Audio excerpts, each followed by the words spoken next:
100 సంవత్సరాలు 99 సంవత్సరాలు దాటి భారత కమ్యూనిస్ట్ పార్టీ 100వ సంవత్సరంలోకి అడుగు పెడుతుంది. 100 ఏళ్ల క్రితం అంటే 99 ఏళ్ల క్రితం కాన్పూర్లో కమ్యూనిస్ట్ పార్టీ ఉద్భవించడం జరిగింది.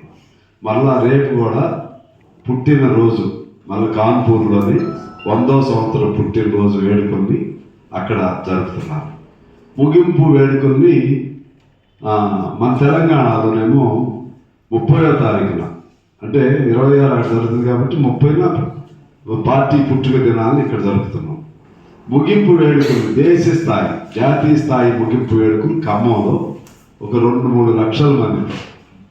అది ఎప్పుడు రేపు డిసెంబర్ అంటే ఈ సంవత్సరం అంతా అయినా ముగింపు అక్కడ జరపాలని 2-3 లక్షల మందితో జరపాలని చెప్పి నిర్ణయం చేసింది.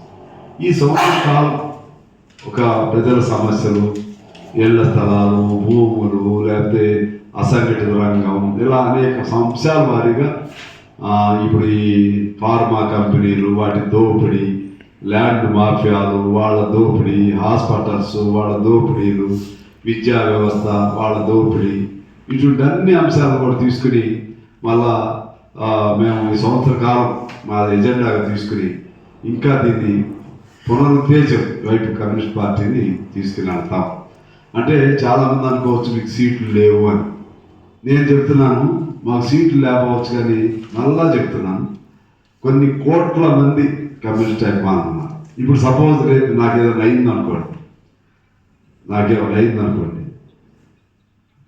మా ఒక తెలంగాణ రాష్ట్రంలో కొన్ని లక్షల మంది రోడ్డు మీద వస్తారు. ఎందుకంటే మాకు అందరూ అన్ని కార్మికులు మా వాళ్ళే కదా. ఓట్లు అనేసరికి ఇవన్నీ గంప కొత్త ఒక చోట డబ్బులు గిబ్బులు అవన్నీ. అందుకని కమ్యూనిస్టులు నేను అనేది ఏంటంటే కమ్యూనిస్టులు లేని భారతదేశ చరిత్ర లేదు. కమ్యూనిస్టు చరిత్రే భారతదేశ చరిత్ర.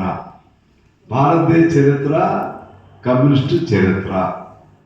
కమ్యూనిస్టుల్లో లేని భారతదేశ చరిత్ర అసంపూర్ణం. కమ్యూనిస్టులు లేని భారతదేశ చరిత్ర ఆనాడు కాదు ఈనాటికి కూడా. నేను అసెంబ్లీ ఉంది, అసెంబ్లీలో సరే అంశాల వారికి మాట్లాడినా పేదవాడి గొంతు వినిపించింది. నేను అనుకుంటున్నాను నేను అవకాశం వచ్చే ప్రతి సందర్భంలో పేదవాడి గొంతు నేనే వినిపించాను. అతి తక్కువ జీతాలతో అవుట్ సోర్సింగ్ అసంఘటిత దాదాపు 2 కోట్ల మంది 4 కోట్ల జనాభాలో 2 కోట్ల మంది సారీ జీతాలతో పనిచేస్తున్నారని చెప్పాను. ప్రభుత్వం కొన్ని అంశాల్లో సపోర్ట్ చేస్తున్నప్పటికీ 1వ తారీఖు జీతాలు ఇవ్వట్లేదు. 1వ తారీఖున ఇస్తున్నామని వాళ్ళు చెప్పారు, రెగ్యులర్ జీతాలు ఇస్తున్నారు. కానీ వీళ్ళు ఉన్నారే చిన్నవాళ్ళు పంచాయతీలు మున్సిపాలిటీలు వీళ్ళకి ఇవ్వట్లేదు. 3 నెలలు 4 నెలలకు ఇవ్వట్లేదు.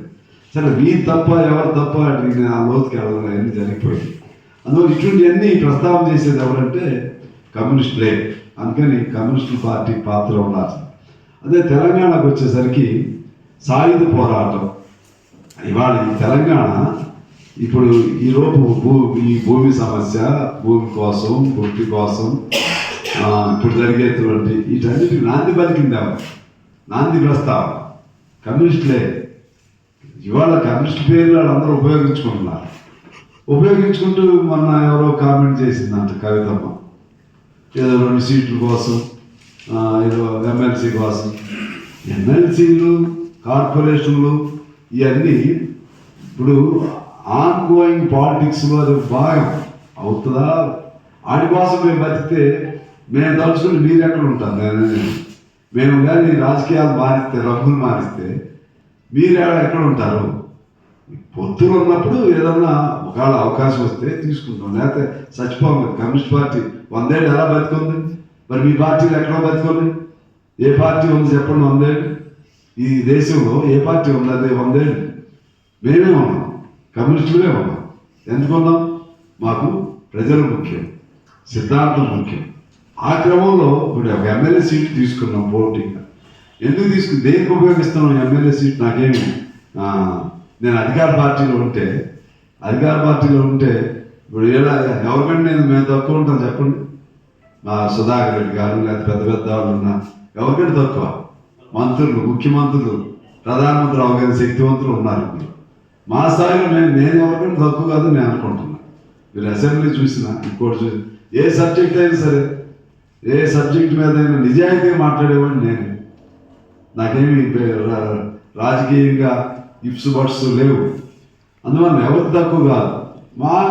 మాకేదో పదవి కోసం ఆ పదవి అంటే మేము మీతో పొత్తుంటే మేము మంచాము, లేకపోతే ఇప్పుడు బీఆర్ఎస్తో పొత్తుంటే మంచాము, ఇప్పుడు కాంగ్రెస్తో పొత్తుంటే వీళ్ళకి మంచివాళ్ళం, మళ్ళీ రేపు ఏదన్నా మేము డిఫర్ అయితే ఏళ్ళకి మేము చెడ్డాలి.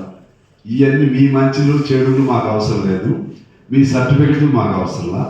మీరేం చేయాలంటే మేము చేయడానికి మేము సిద్ధంగా లేవు. మేమేం చేయాలో మాకు తెలుసు. మేము అలా తెలవు. కాకపోతే ఇంకా ఈ దేశ పరిస్థితులు అనుగుణంగా పూర్తిగా మర్చుకోలేకపోయి. అది మా వైఫల్యం.